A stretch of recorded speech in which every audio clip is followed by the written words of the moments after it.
Welcome to Popternative, where we dive into topical discussions from the worlds of pop culture, social media, and sports. Here is your host, Peter Remoliotis, aka PD Beats. PD Beats here from Popternative, speaking to Samantha Bartow about Long Slow Exhale, premiering April 4th on Spectrum. Thank you so much for your time. Welcome to the show. Thank you so much for having me. It's a pleasure. I feel like it's probably pretty crazy right now because the show is coming out pretty soon. I mean, you put a lot of work into the show. How are you feeling? Like, calm before the storm. It's about to come out. Yeah. You know what? It is such a strange feeling because you film these things so far in advance and you kind of forget about it and your life picks up. I actually continue to have people reminding me that it's coming out in a week. So that's a good feeling. I always feel like excited and surprised when I kind of turn away and forget about it for a moment. But yeah, I'm really excited for the world to see it and for this story to be told. We're not going to sugarcoat it. I mean, the show was intense. There's a lot happening in this. Yes. Your character is very involved with a lot of the scandals and what is happening. Yeah. And I feel like we're kind of just shot out of the cannon a little bit. We don't kind of waste time. Do you notice that in the script when you're reading it as well? Like we don't waste time when people are going to see the first couple episodes. Yeah, I did notice that early on in the process. There is no preface. You kind of just start where this team is at in the thick of it, and in the thick of the drama. My character definitely starts out in the deep end, going through extremely difficult challenges in her life. And you see that pretty much right off the bat. So that was interesting.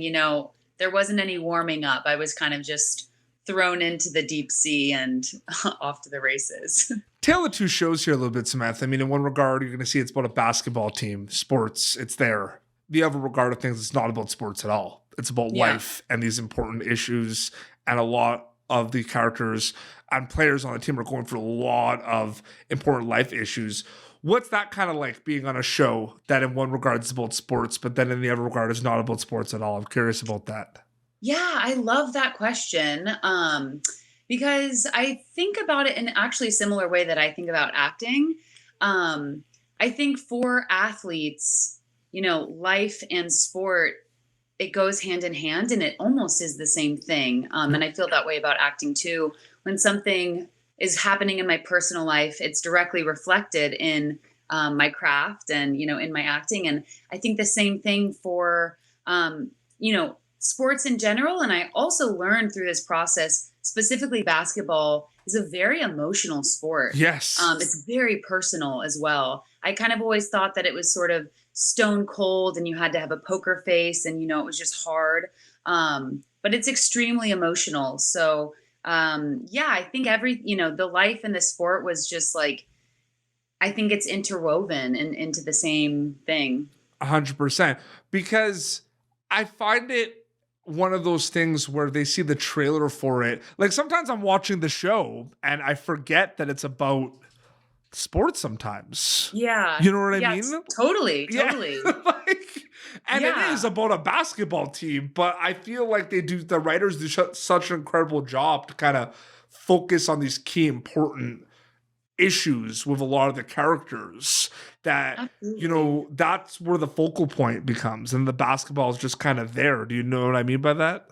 Totally. Absolutely. Yeah. And I think like this age group that these women are in and, being in a predominantly like male arena, it just kind of intensifies all of those dramatic and difficult things that every character is going through. So, I totally know what you mean. It's a really interesting like juxtaposition. There's a lot of characters, like a lot of focus on the players on the team. A lot of them have these storylines where it's about them and like their teammates and helping each other out. And then there's like their families, right? There's a bunch of, Brittney's character who plays Corinne has that a lot. Your character has that a lot too, where her parents are kind of involved in everything as well. those are the characters I feel like that become very like more complex in this show because they're kind of dealing with two little different worlds a little bit. They're dealing with a team and then their family and friends. What do you think about that? Yeah, and I would even throw in a third that they're also dealing with the public eye. So I think that there are a lot of masks that, you know, these players have to wear for survival, and to perform the best that they can, and to also try to maintain, you know, some level of sanity and like mental health. So yeah, I mean, I think juggling all of these relationships, and yeah, and these roles, you know, I think that they play a lot of different roles in their life, and juggling that, you know, as you can see in the show, is definitely a difficult challenge. And is it a bit, I mean, because like I want people to go in fresh as much as they can. I mean, they could check this trailer out, but this one is really good, in my opinion, when you go in fresh and everything. Is it weird? It's hard to do these interviews sometimes though, where we both kind of know what's happening, but like, we don't want to like really go into that much detail. Yeah, you have to be very cryptic. It's tough, like definitely. What was the familiarity or interest? Because like, I mean, basketball's there, you know what I mean? We talked about how it's not about sports, but we're going to talk about the fact that it is also about sports. But like, what was the familiarity and knowledge of basketball before you signed on to this project? Yeah, so Did you play? You know, yeah, I'm basically 6 feet tall. I'm like 5'11" and a half. And so in middle school, you know, I was thrown onto the court just because of my height. And it's that happens a lot, actually. Like, a lot. And throughout my life, people continue, like, they'll meet me and be like, "Oh my gosh, you're tall. Do you play basketball?" Is like the number one question I get. And I'm like, well, now I can say kind of. I kind of do. So yeah, I played in middle school, and I played actually like in a all year round league. You know, funny enough, it wasn't my favorite sport because I was the tallest one on the court. And so they always had me on post, and they had me up against like the toughest girls that would just beat me up like relentlessly. And I was like a skinny little string bean. So I just, I had a really tough go at it. And besides that, I'm from Kansas City, and basketball is huge there. So I grew up watching KU basketball games and going to games with my friends. But besides that, you know, not a deep well of knowledge. So I definitely had to kind of dive in and do my research. And actually, when I got the audition, before I did the audition, I was just kind of looking up anything I could find about women's basketball. Yep. And I watched a documentary called The Women of Troy, which is about Cheryl Miller and, the USC's first women's basketball team. And I was enamored. Like, I was completely infatuated, specifically with Cheryl Miller. I was just totally taken by her story and her drive and her like passion, and all of them. Cynthia Cooper as well, who we actually worked with on the show, which was like very surreal. So yeah, it pulled me into kind of this new world that I totally fell in love with and was so inspired by. Yeah, absolutely. I don't want to go into super big details about this, but I feel like it will give, you know, the viewers enough where it's not a spoiler. But a lot of characters, it's a snowball effect. Your character just goes through thing after thing, episode after episode. Like it doesn't stop. It doesn't stop. Yeah, she keeps having bad things happen to her. Can you prepare for a role like that, like emotionally, and getting like can you prepare? Yeah, I mean, you know, I think you're never going to feel good about it or be ready kind of for like the emotional turmoil that you have to endure. Yeah. But you know, I mean, without saying too much, you know, my character goes through a very specific kind of trauma that a lot of women go through. And you know, it was super painful, but I did a lot of research on that. And I watched interviews and accounts of different women kind of explaining this trauma that they went through. And it was gut wrenching. Like, I'm even getting emotional talking about it. Yeah. So yeah, I mean, but these stories are so important and they need to be told. And I kind of would have to remind myself of that when I was in the dark caves and the depths of my emotions. And just, like reminding myself that this is important and this character's story deserves to be told. And it's, unfortunately not dissimilar from so many women. And it feels like a show like this, it's almost like a movie every episode, right? Because just so much kind of happens, and like you said, a lot, like it's just nonstop.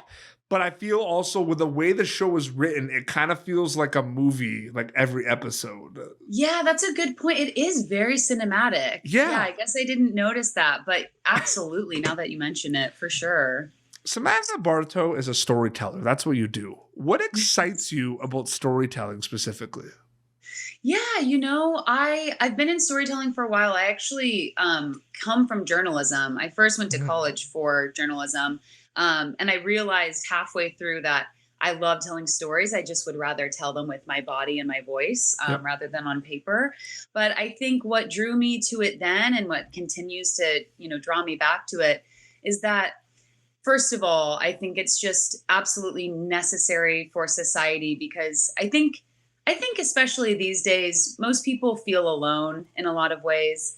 And I think storytelling is this like amazing opportunity to provide an escape for, from people's world, while also, providing this window into people's souls. And I think like that mirror that is held up to society makes us realize that we all aren't that different from each other.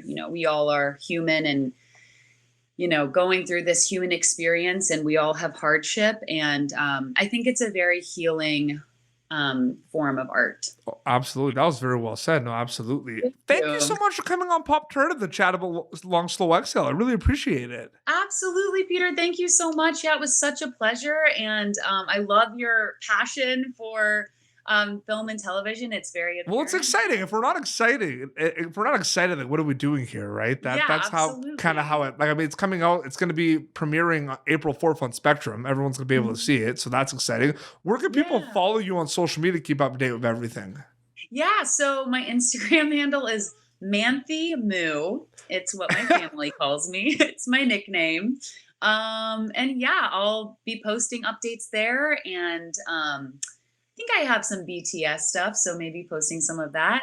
And yeah, that's it. Absolutely. Well, this has been Pop Turn of youtube.com/Pop Turn for previous episodes. Until next time, this is Samantha Bartow, who you are going to be able to catch at Long Slow Exhale, premiering April 4th on Spectrum, and PD Beats signing off. Thank you for tuning in to Popternative. Make sure to check out our past episodes of Popternative on YouTube. Be sure to like Popternative on Facebook and follow us on Twitter. This has been an Autograph Communications production.